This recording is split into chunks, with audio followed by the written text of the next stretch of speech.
Nandito na pa lahat ng hindi nakapag-take ng exam. Yes po, Yes po, sir. Get 1 and pass. 25% yan ha. Ang hindi makapagbayad ay 0. Sir, ba't ang mahal? Donasyon yan. Kung mamahalan kayo, huwag kayo mag-exam. Paksa kayo.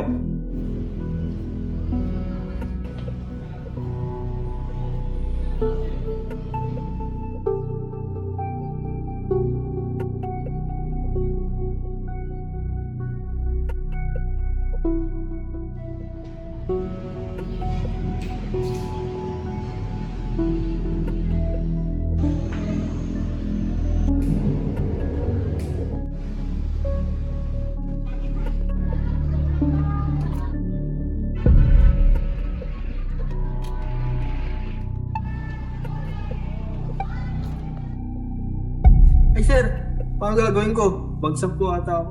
Sige, ganito na lang. Pagpaprojectin na lang kita. Anong klaseng project ko?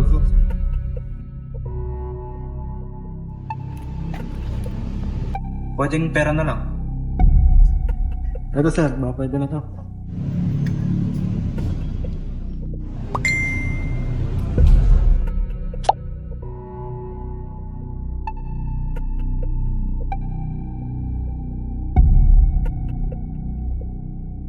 Sir, kailan niyo po babayaran ang utang niyo sa akin?